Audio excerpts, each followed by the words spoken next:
The first day is over.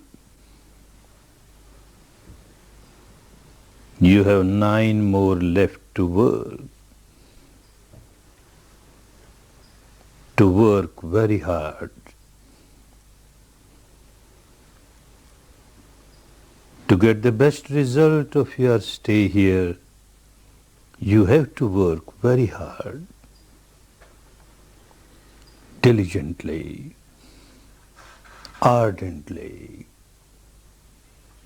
patiently, but persistently, continuously.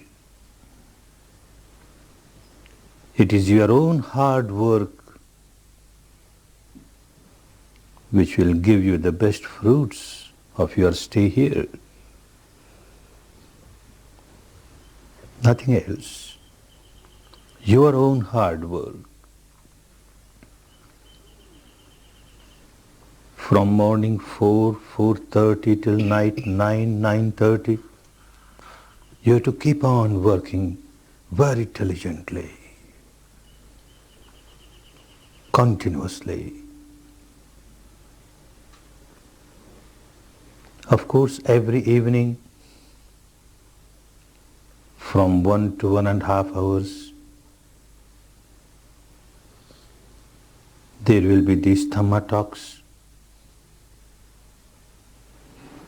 And understand they are not for any kind of an intellectual entertainment.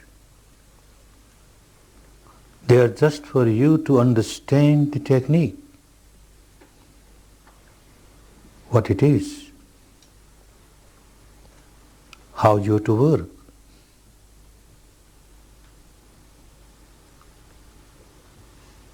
Without understanding the technique, although you may work very hard, very diligently, but you may not work properly. And if you don't work properly, you can't expect the results, the good results that everyone gets by practicing this technique. So these evening talks are to understand how this technique wants you to work, and then work accordingly.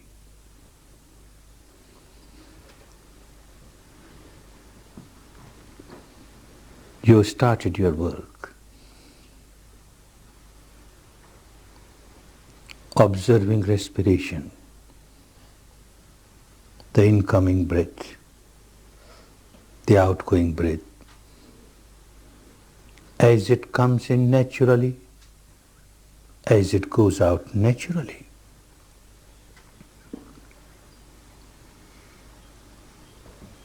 This is not a breathing exercise. You are not supposed to control your breath, not supposed to regulate your breath.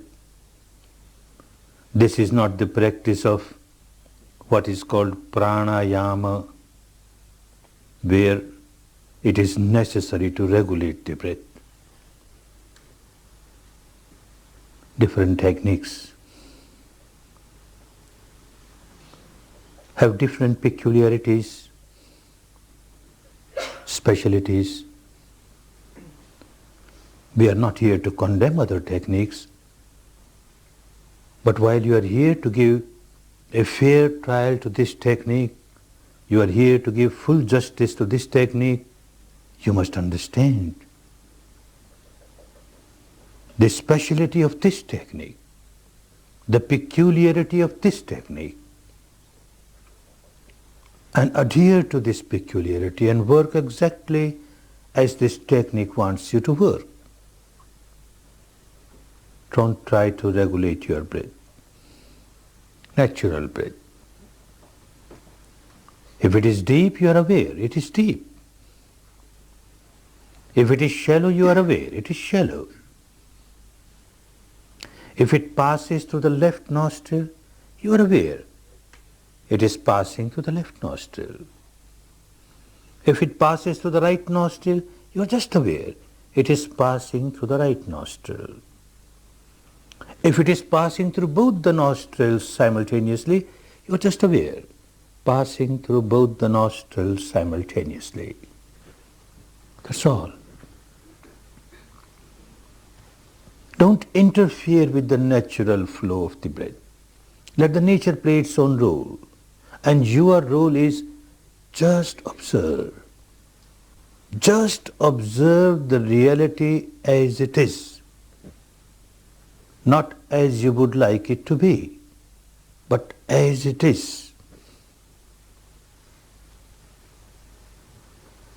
This is the speciality of this technique. You start by observing the breath as it is. Pure breath, bare breath, nothing else but breath.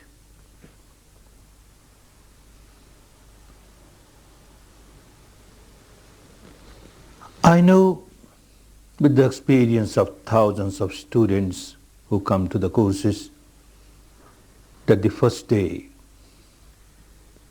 is a difficult day.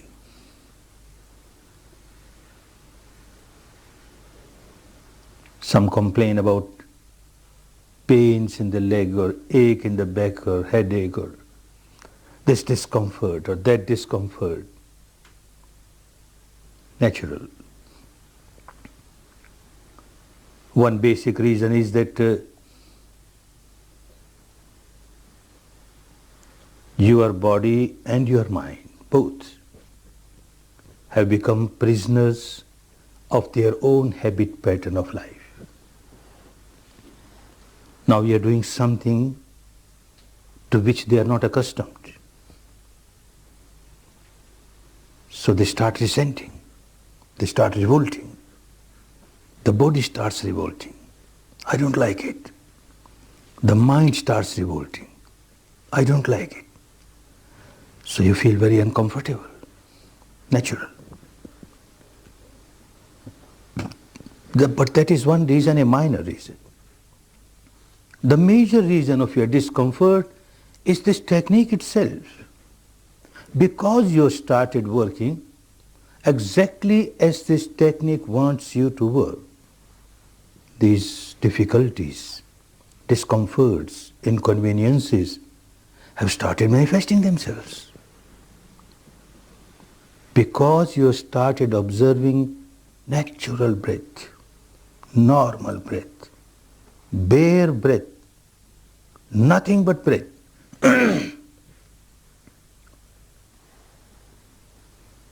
There are many techniques where along with the awareness of the breath, you are asked to recite any word mentally. Recite a word, a mantra, a phrase. Keep on repeating it mentally, keep on repeating it mentally. Mental verbalization.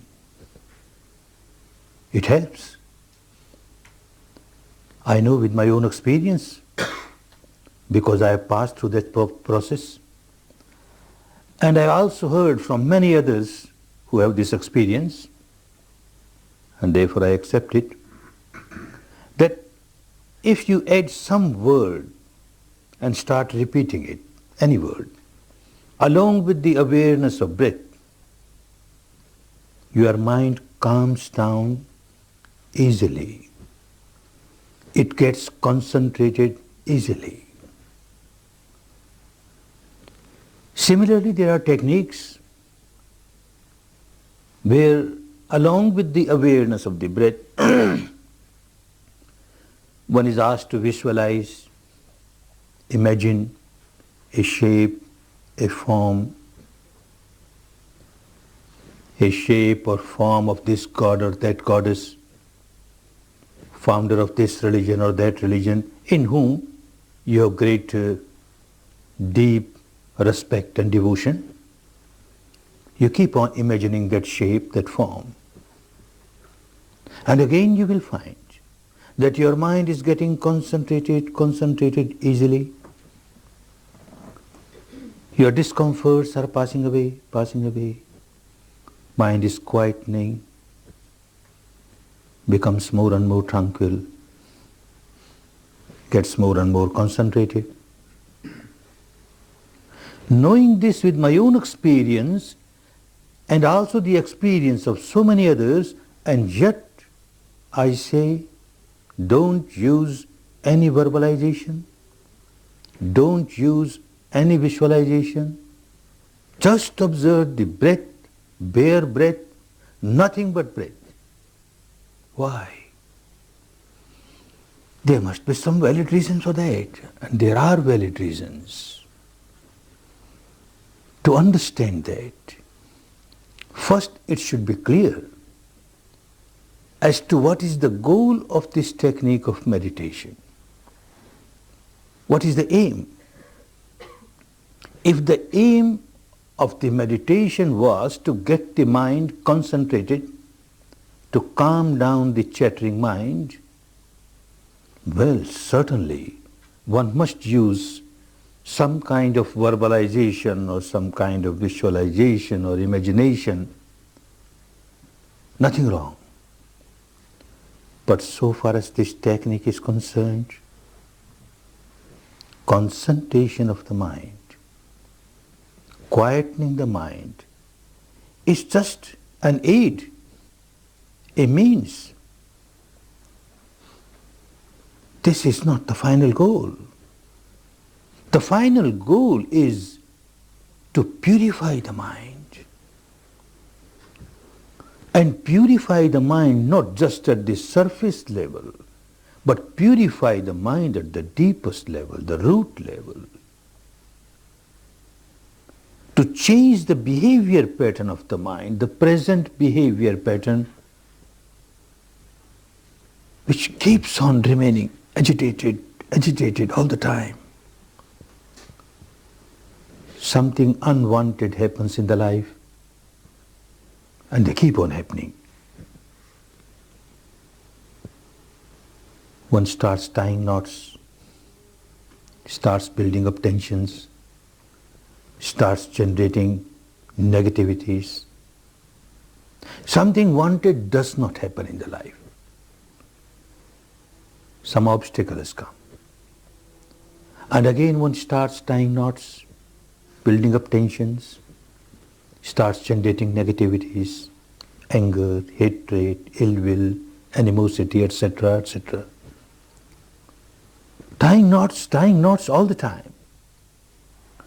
One has become a bundle of knots, Gordian knots. So tense. The entire physical structure, so tense. The entire mental structure, so tense. At times at the surface level, you try to relax. Try to relax your body, try to relax your mind. It is helpful. But you never know that at the depth level, there is a constant tension going on, constant agitation going on. Because constant tying of knots is going on, constant generating of negativity is going on. That makes one so miserable, so miserable. How to come out of this misery? This technique will help you to go to the depth of the reality of your mind and matter structure and realize the truth about it and understand at the experiential level how and where you started generating negativity, how and where you started multiplying the negativity. That means you started generating your misery and started multiplying your misery. You must go to the source of your misery. Then only it will become possible for you to come out of this habit pattern where out of ignorance you don't want to remain miserable. You don't want to multiply your misery, and yet you remain miserable, and yet you keep on multiplying your misery because you are ignorant what is happening deep inside. You don't know. This technique will help you. All the saints and sages and seers of the past have said, know thyself, know thyself. They became saints because they knew themselves. They passed through the process of exploring the truth about oneself. Know thyself not merely at the intellectual level, that won't help. Know thyself at the actual level, that means the experiential level. What is this to which I say I? This corporeal, physical, bodily structure, this mental structure, the combination of the two, is this I? Tremendous amount of attachment towards this physical structure, the mental structure, by identifying oneself with it as I. And the resultant misery. When you identify yourself with the matter and the mind, and you develop attachment towards it, you start becoming tense. You start tying knots. And the misery starts. To accept it merely at the intellectual level, or even to accept it at the devotional level, because an enlightened person has said so, doesn't work. At the actual level, you have to explore the truth, the reality of your entire being, the mind, the matter, from the surface level, the apparent grossest level, going deeper, deeper, deeper, subtler, subtler, subtler, subtlest level. This technique will help you to explore the truth of the entire field of matter, to explore the truth of the entire field of mind at the experiential level. If someone wants to realize the truth at the experiential level, one has to work within the framework of the body, not outside. So the technique will help you to explore the reality within the framework of your own body. And respiration, the breath, will be a very important tool for you. Pure breath, bare breath, as it is.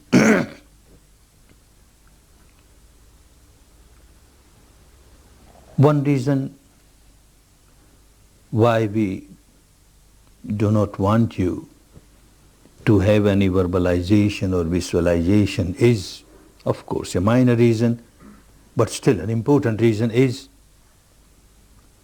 that when you verbalize, you generally use a name of this god or that god, this goddess or that goddess, founder of this religion or that religion. And then you get involved in a particular religion, in a particular sect. And the technique wants you to work at the level of universal truth. The entire technique is free from sectarianism, universal. If you use a vision, an imaginary vision, a shape, a form of this god, that goddess, founder of this religion, that religion, again, you get involved with a particular organized religion, a sect. Everyone cannot practice. Those belonging to that particular sect will practice that way. It won't be universal. Understand, our misery is universal. The malady is universal.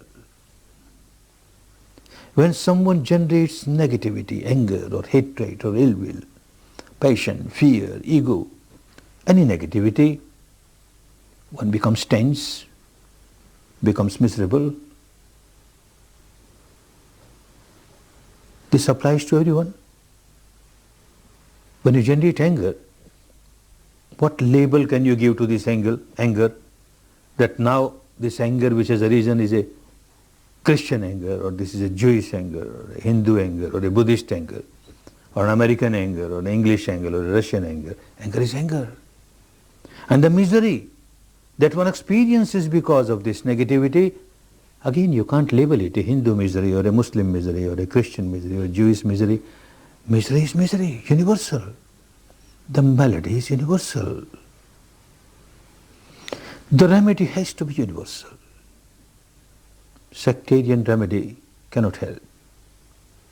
Therefore, one very important requisite of this technique is that every step that you take on this path, from the beginning till the final you reach the final goal, every step must be with the truth, the truth, the truth, the truth that you experience, the truth that you experience at this moment, like this, from moment to moment, from moment to moment. Whatever truth manifests itself within the framework of your body, the truth pertaining to this physical structure, the mental structure, you just keep on observing, observing, observing. This is universal. Same with everyone. Till you reach the final goal.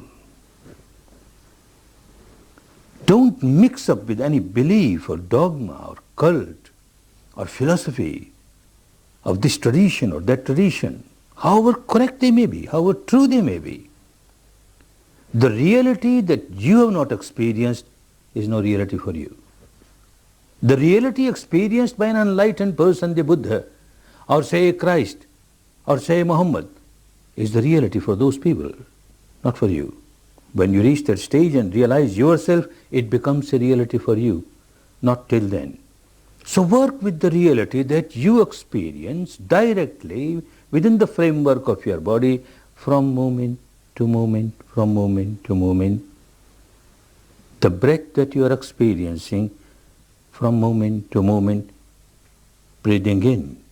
This is the reality of this moment. Breathing out, reality of this moment. If it is deep, it is deep. It is shallow, it is shallow.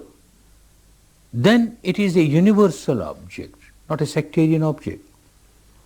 You can't say the breath that is coming in is a Hindu breath, or a Christian breath, or an American breath, or a Russian breath. Breath coming in, breath going out. The object is universal truth. If you keep on working with universal truths, the technique is such, it will keep on taking you from very solidified, intensified, apparent truth of the surface level, and you will find how day to day, as you are here for 10 days, day to day, piercingly, penetratingly, dividing, dissecting, disintegrating, dissolving, you are moving towards subtler reality, subtler reality. Day to day you will be moving from the gross to the subtle, the subtler, the subtler. And certainly this technique will take you to the stage where you experience this subtlest truth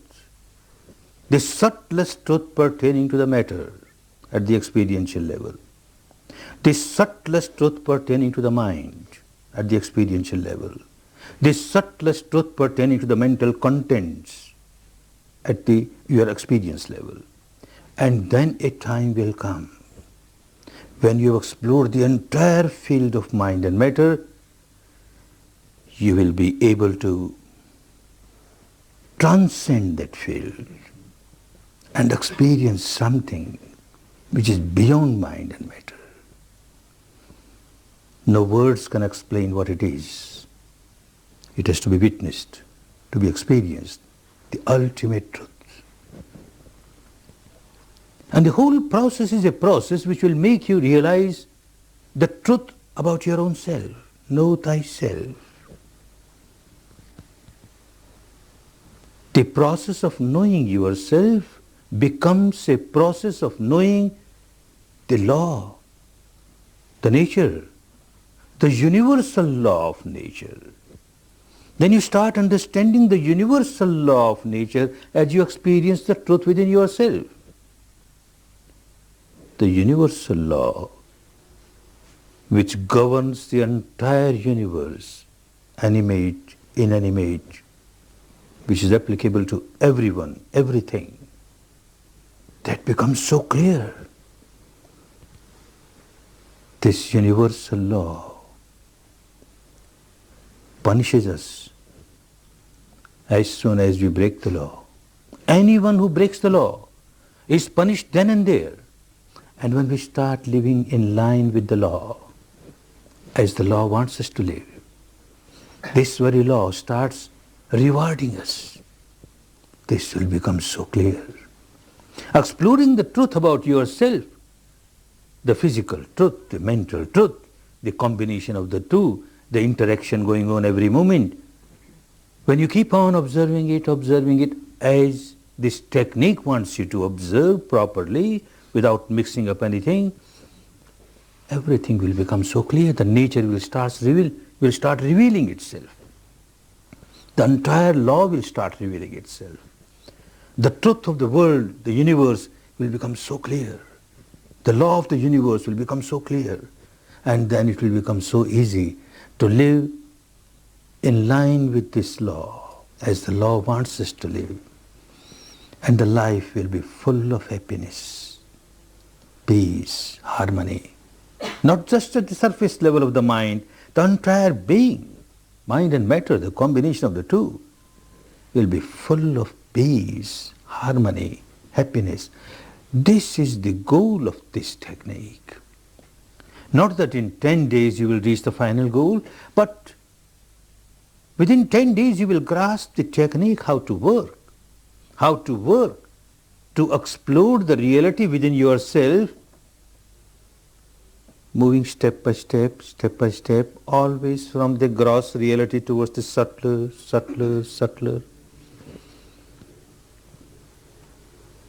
without mixing anything else with it. The truth as you experience from moment to moment. And for this, to start with, the breath is a very important tool. If you mix up some verbalization with it or visualization with it, as I said, the concentration will become very easy. True. But as your mind gets concentrated with the verbalization, with the visualization, you forget all about the breath. Your mind gets concentrated, you start experiencing peace at the surface level of the mind. Then the whole process of exploring the truth pertaining to yourself from the surface to the depth is lost, because the tool is lost. Bare breath was an important tool with the help of which you could have gone much deeper. Therefore, don't miss this tool, at least at this stage. Later on, you will get some more tools which will help you to go deeper. Now, breath is very important for you. Bare breath, pure breath.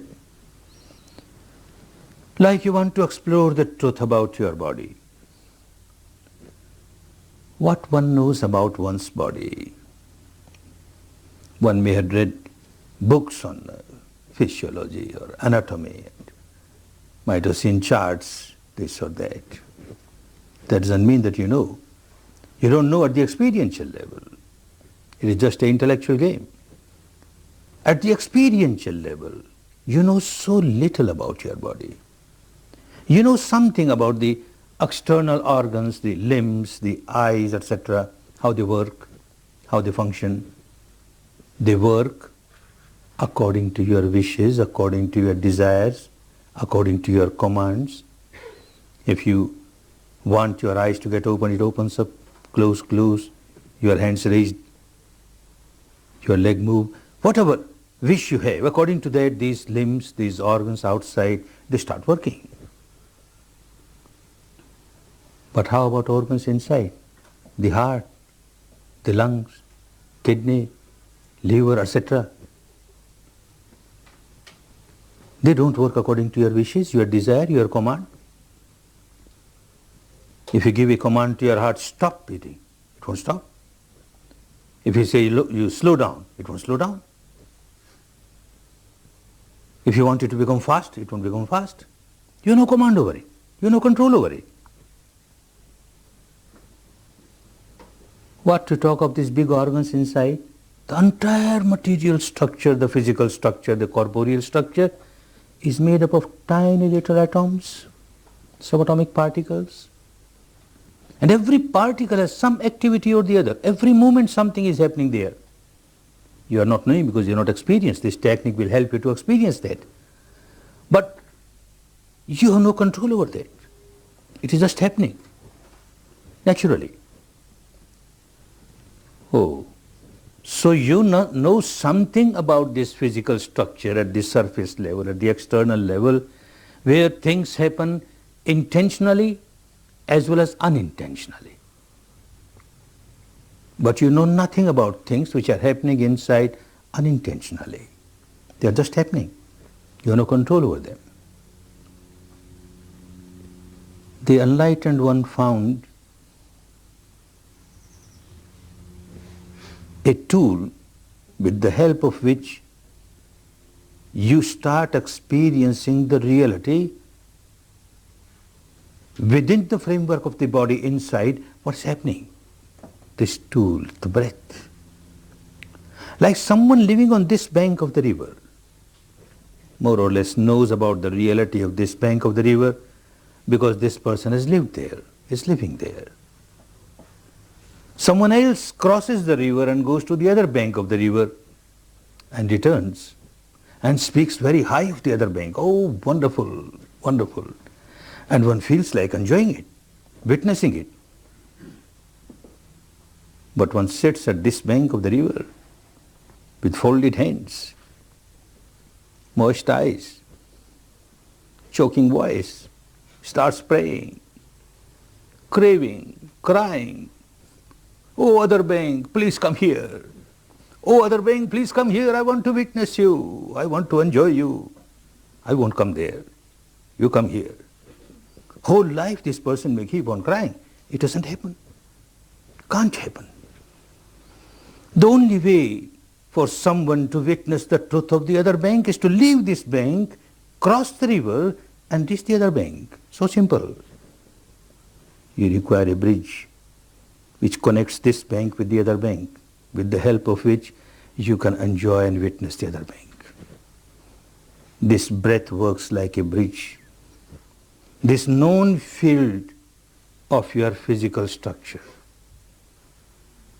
The breath is connected with the known field of the structure, physical structure, to the unknown field, where things are happening just naturally. It connects them.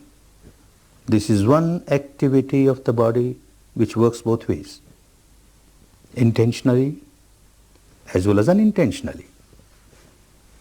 You want to have an intentional breath, a deep breath. Yes, you can have it. You want to have a shallow breath, you can have it. Even if you want to stop breathing, maybe just for half a minute, you can stop breathing. You don't give any orders or command to the breath. Naturally, it will be coming in, going out, coming in, going out. So it works both ways.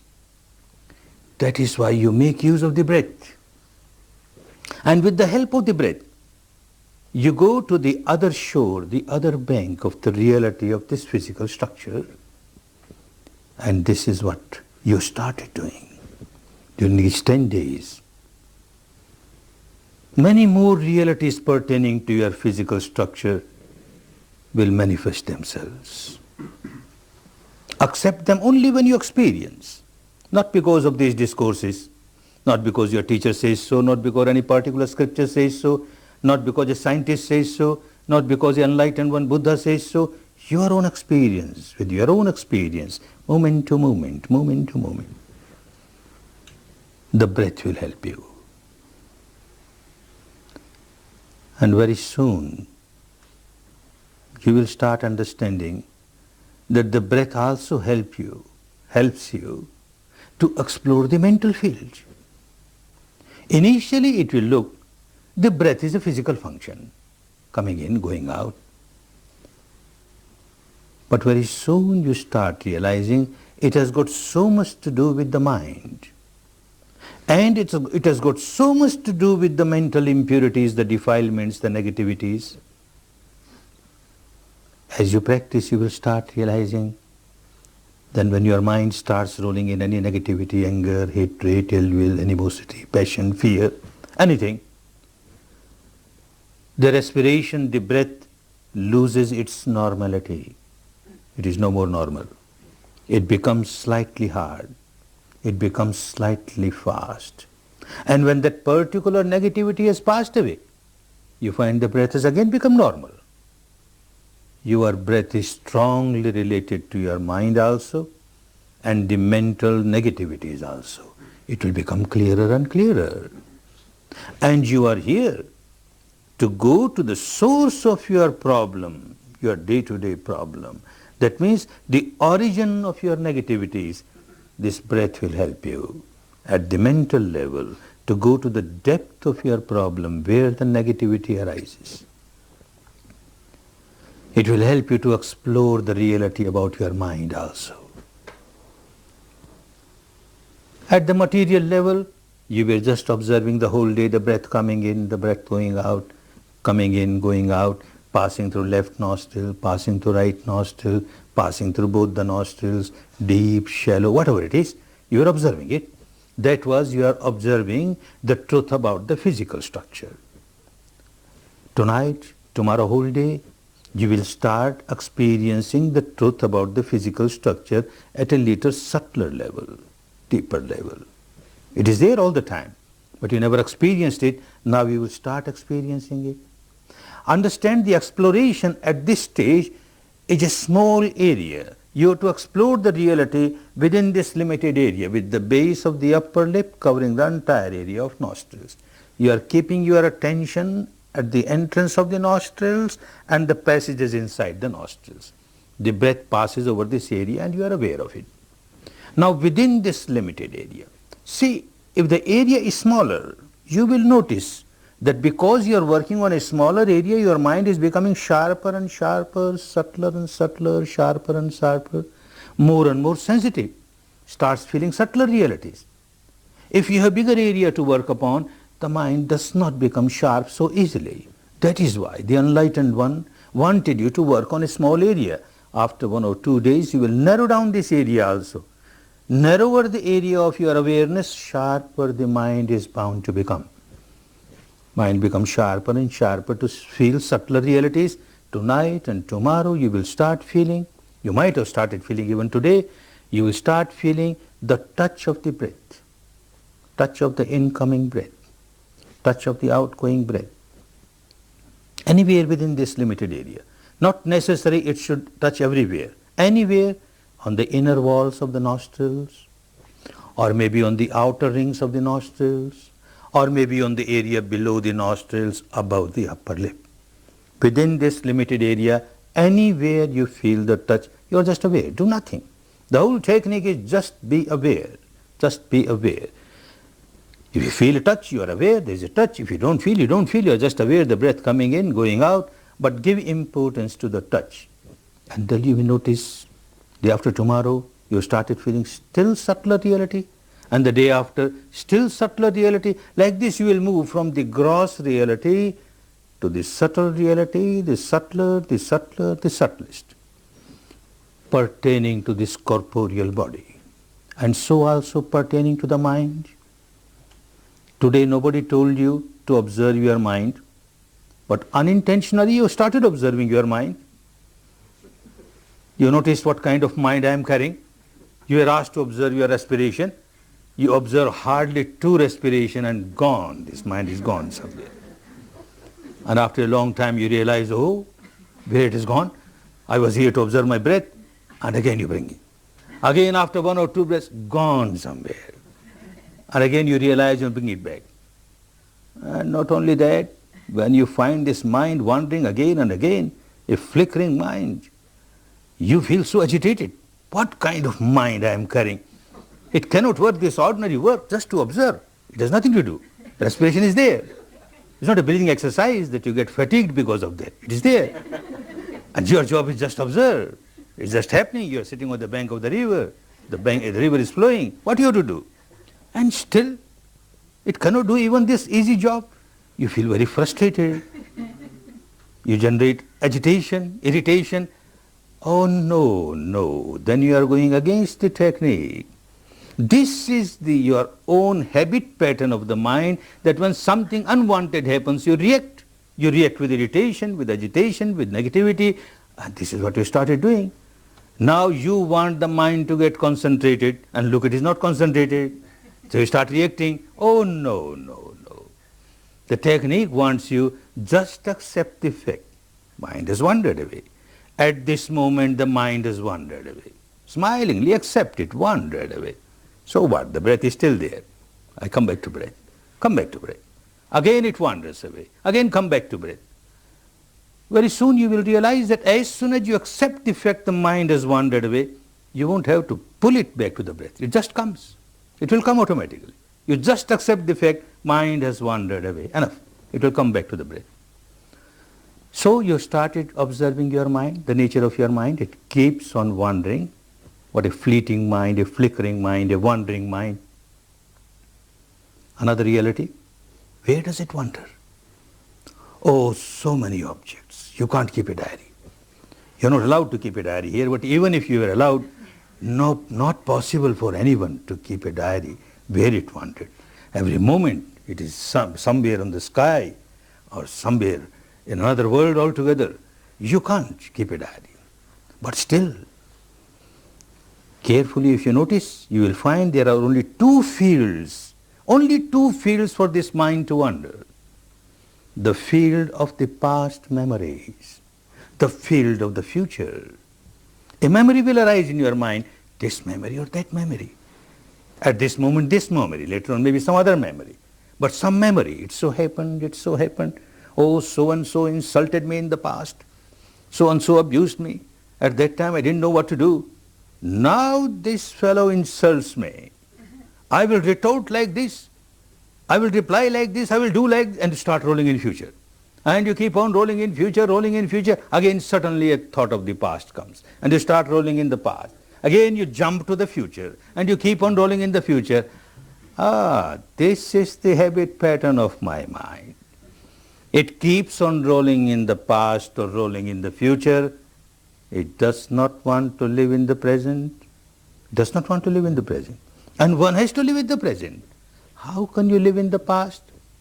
The past is gone forever. You cannot buy back the moment that has gone away. You cannot buy back it and relive, giving all the dollars of the world. Impossible. It's gone forever. And future is future. Unless it becomes present, you can't live. You have to live in the present. And look what sort of mind which does not want to live in present. Oh, that is the reason why it remains so agitated. It does not know the art of living. And the whole technique teaches you the art of living, how to live in the present moment. Even a few moments you get, when you are with the respiration, this is the moment, the reality of this moment, the breath coming in, the breath going out. And all other moments, when you were rolling in the past or in the future, was the result of the habit pattern of the mind. Another reality will become clearer and clearer. Well, it wanders in the past, it wanders in the future. What kind of thoughts? Again, two kinds of thoughts, two patterns. Pleasant, unpleasant. When it rolls in the past memories, the memory may be pleasant memory or unpleasant memory. When it rolls in future, the thought of the future may be pleasant or unpleasant. So either it is pleasant or it is unpleasant.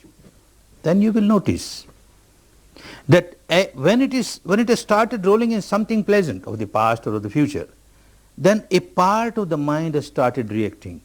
I like it. Wonderful. This should happen again and again. Oh, wonderful. Wonderful. This liking, it turns into craving. And it turns into clinging. And you don't know how you have lost the balance of your mind. You have become unbalanced, you become miserable because you started craving, you started clinging. Similarly, when the mind starts rolling in a thought unpleasant, of past, of future, you will notice a part of the mind will start reacting, I don't like it, I don't like it. And this don't like it very soon turns into aversion, hatred. And again you notice you lost the balance of your mind, you become very agitated. This is the present behavior pattern of my mind. It keeps on reacting with craving, clinging, aversion, hatred, which in the language of the days of Buddha was raga, craving means kraga, and dvesha, aversion. So all the time craving, aversion, therefore all the time agitated. Why this craving? Why this aversion? Because one does not know what is happening deep inside. A surface level of the mind remains busy with the outside objects, and one does not know the depth of the mind where craving arises, where aversion arises, where agitation arises, where misery arises. This is what is called ignorance, moha, and also moha, ignorance. The mind is so ignorant. At times you will notice how ignorant the mind is. A thought arises in the mind, past or future, doesn't matter, pleasant or unpleasant, doesn't matter. A thought has arisen in the mind. And before even one sentence is over, some other thought has started. And before one sentence is over, some other thought has started. Irrelevant thoughts. There is no sequence of thoughts. And this is madness. What else madness can be?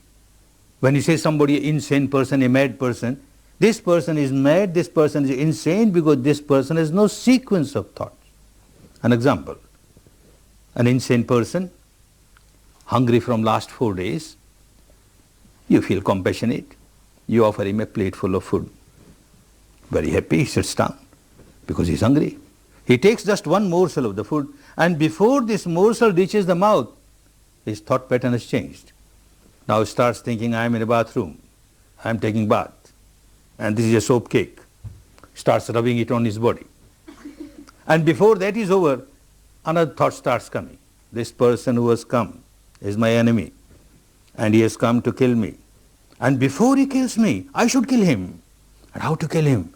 Oh, these are the hand grenades. I throw, and he will be dead. Throws away whole food.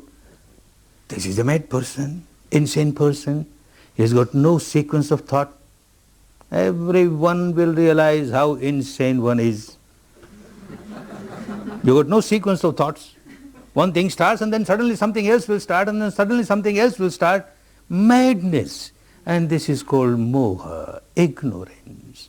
One ignorance is that you don't know what is happening. One ignorance that there is no sequence of your thought.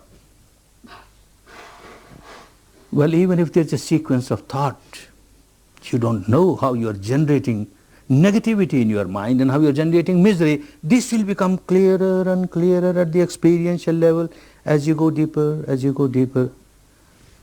The interaction of the mind and the matter will become clearer, clearer, clearer. And you have to work for that. Work in the way that this technique wants you to work. Then the work will become easy. Not to condemn any other technique. Whatever you were practicing in the past, don't condemn it.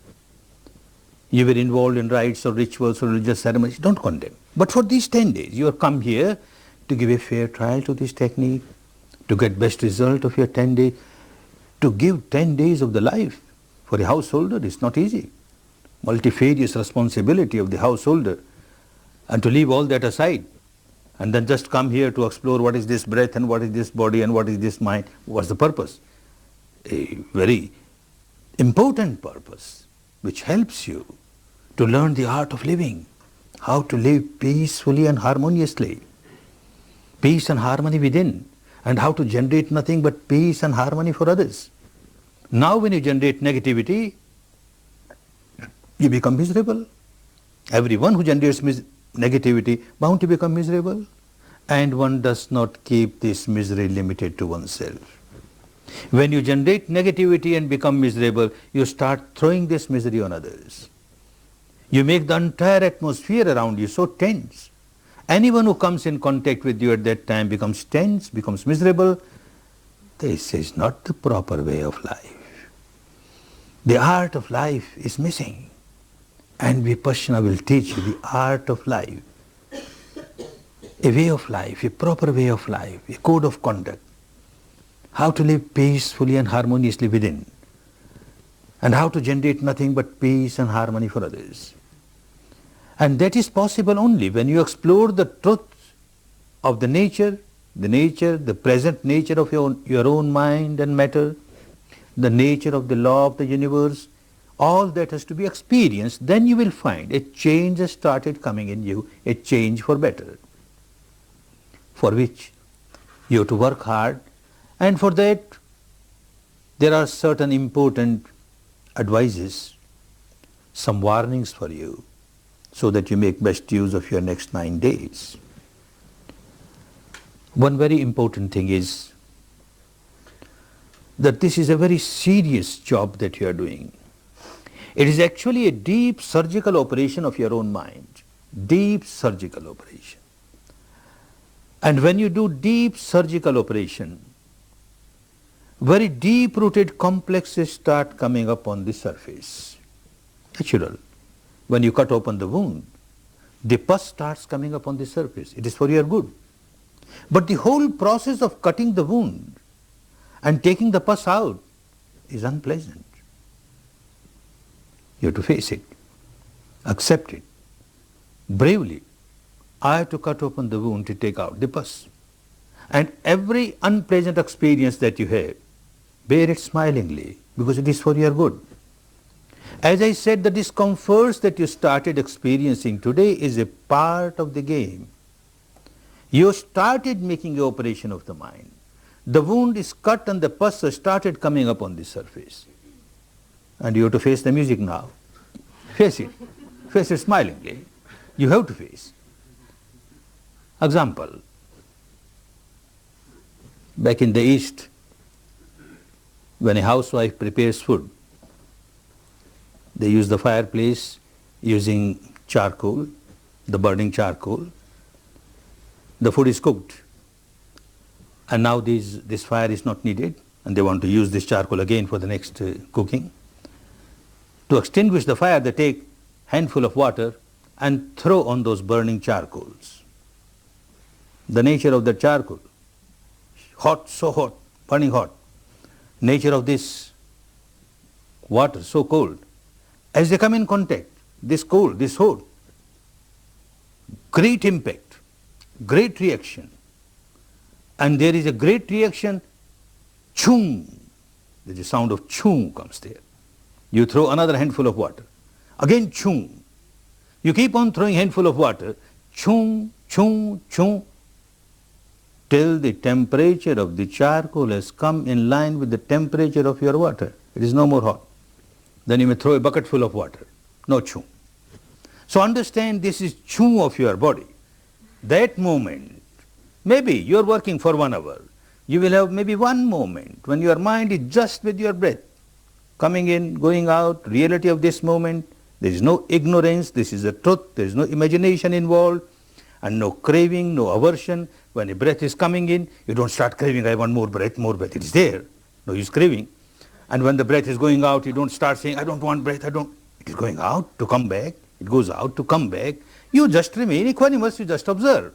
That particular moment when your mind is just equanimous, observing the truth as it is, without ignorance, with the reality, without craving, without aversion, is a wonderful moment. That moment, part of the mind is so pure, but still you got so much garbage deep inside. And all that impurity and negativity that you accumulated at the depth of your mind, this purity of this moment comes in contact with that impurity, big explosion, a volcanic explosion, a big chung. And that comes up on the surface, a pain in the leg and pain in the back, a pain in the head, oh, so much discomfort, oh, so much discomfort, I better run away, this is not good for me, and all those things bound to come. Make a strong determination. This is the operation of my mind. When you have a physical operation, the operation is performed by a surgeon outside, somebody else. and you are kept in anesthesia, you don't know what's happening. But here, you have to make your own operation. No anesthesia. And you have to face everything that comes up now. Be brave. Face it. It is for your good. That is how you start changing the behavior pattern of the mind. Face it. And develop the strength of the mind. Because no anesthesia is involved. You have to develop this quality, strength of the mind. One strength of the mind is that I will observe all the rules, the regulations. Like you enter a hospital, all the rules of the hospital you have to accept. Similarly, you have come to a hospital. Don't say mental hospital. You have come to a hospital to some extent, yes. You are here to purify your mind, make it a healthy mind. You have to observe all the rules, all the rules. One rule is 10 days you are in a prison, you can't go out. You can't go out. People who come to the course before they join the course, they are asked, are you prepared to stay for 10 days? And when they come to the course again, they are shaken. Are you prepared? Look, read these rules. Sign up. Are you prepared? And then again somebody gives a small talk. Are you prepared? You have to stay for 10 days. And yet, with the experience of so many people and so many courses, we find, not all, but some who are a bit weak-minded, as the first day goes, the operation is started. The second day, there's agitation. One feels like running away. Oh, this is not good for me. Some other time. I'll come some other time. And wants to run away. No. Then again on the fourth day, another deep operation starts. And the fifth day goes deeper. By the time one reaches the sixth day, again, this agitation will start in the case of some. I want to run away. I want to run away. The second day, the sixth day, maybe on some other days too, but the second day, the sixth day, big agitation. Face them.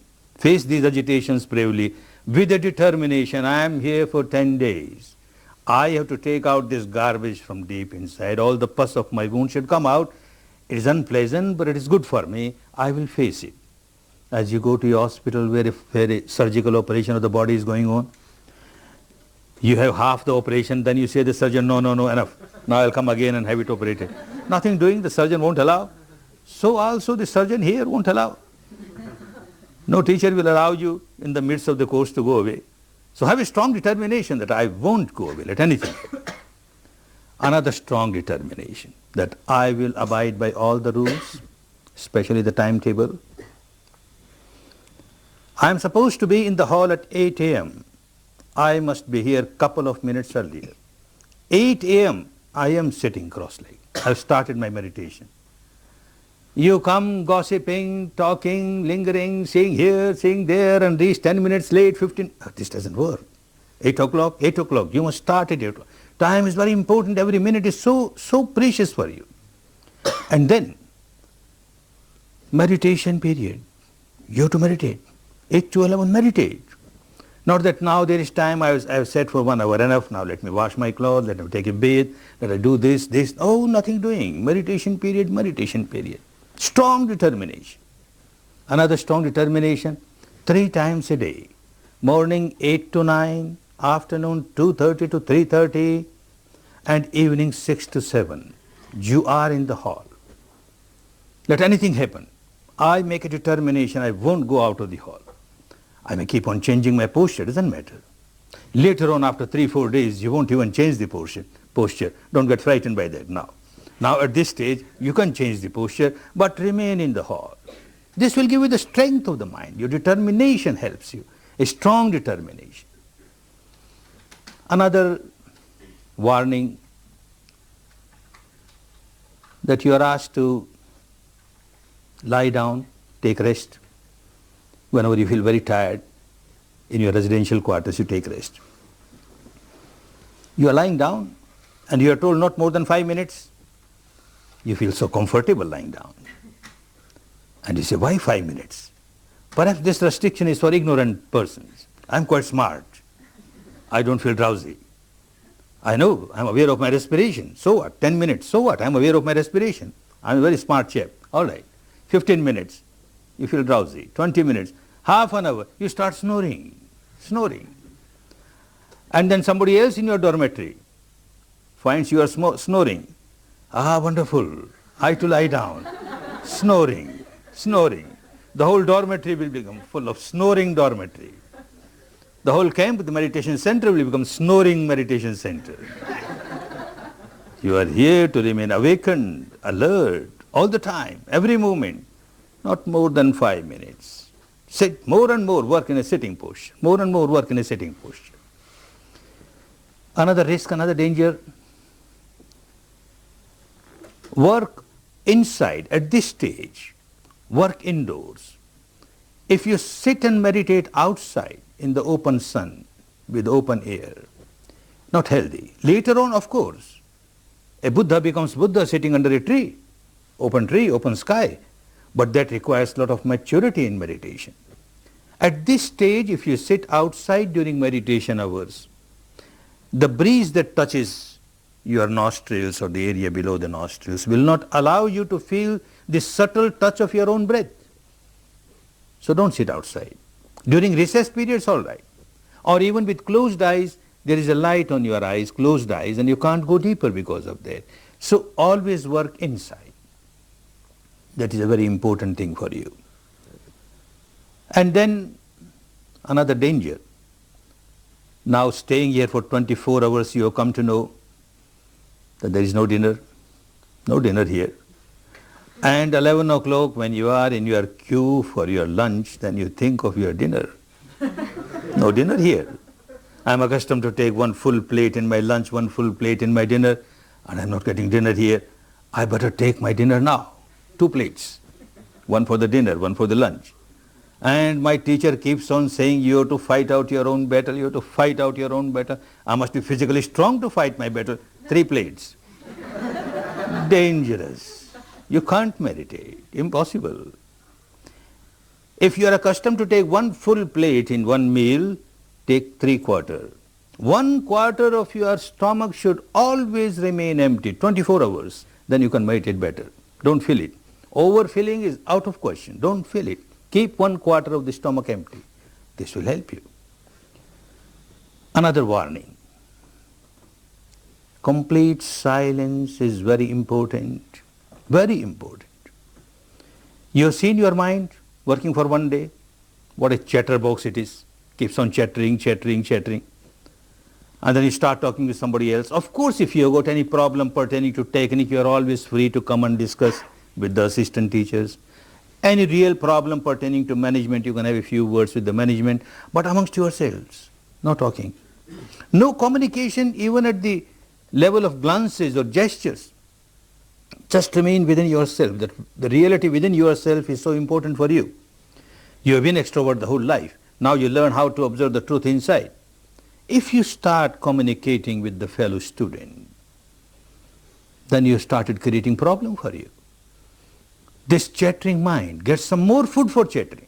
You talk with somebody and then you sit for meditation. All those thoughts will keep coming in your mind and this will churn your mind, and so many thoughts related or unrelated will start coming up. It becomes a problem for you. Not only a problem for you, a problem for that person also with whom you talk. When you talk, you can't talk with the air, you can't talk with the walls, you can't talk with the trees. With whomever you talk, this is a meditator.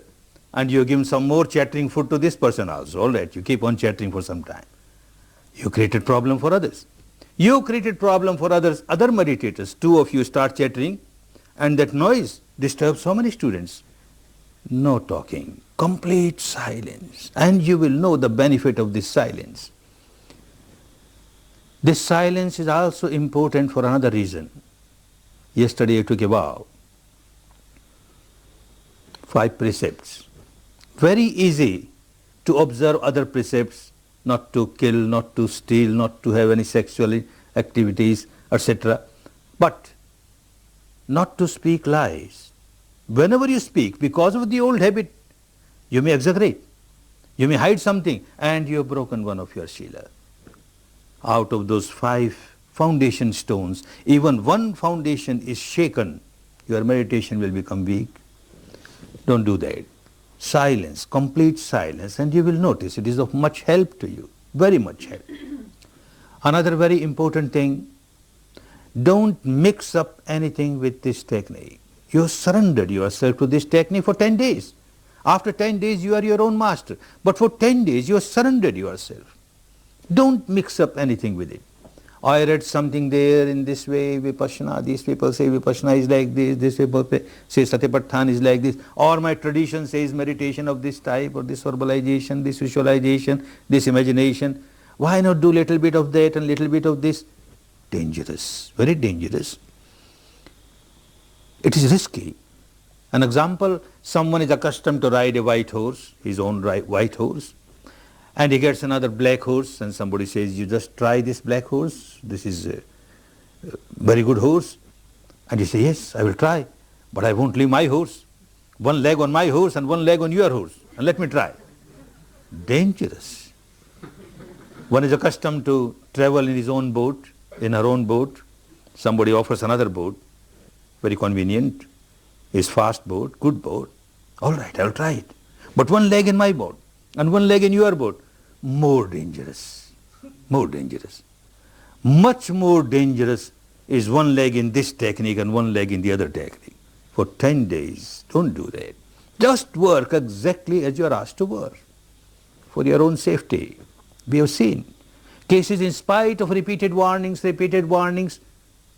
someone ignorantly doesn't listen and then gets entangled in a situation where even the teacher finds it difficult to take this person out of the danger. So don't do that. Unintentionally something starts, you can't help.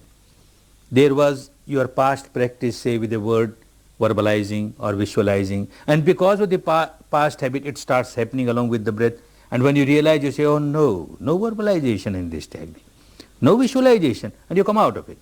Again it starts, again you come out of it, nothing wrong, no danger. But intentionally you start mixing up, then it gets so much churned deep inside, it will create difficulty. Don't take any risk. And also don't take any risk of moving outside the demarcated area. There is a meditation area, there is a big center, so keep within this limited area for your safety and see that you make use of every moment. The remaining 9 days are so important. If you work as you are asked to work, on the 10th day you will start realizing that yes, these 10 days were really remarkable days of my life. But that can happen only when you work. Make best use of the time. Make best use of the opportunity. Make best use of this facility. And make best use of this wonderful technique, the wonderful Dhamma, so scientific, so non-sectarian, so rational. Make use of it for your own good, for your own benefit, to come out of the bondages, the shackles, the chains of ignorance, of craving, of aversion, to enjoy real peace, real harmony, real happiness. May all of you enjoy real peace, real harmony, real happiness. Bhavat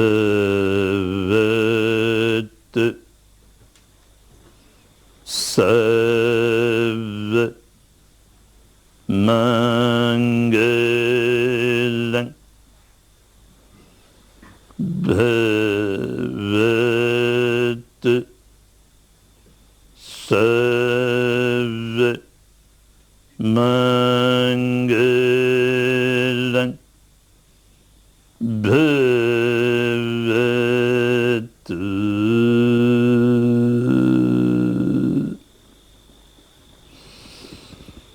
Sarva Mangalang.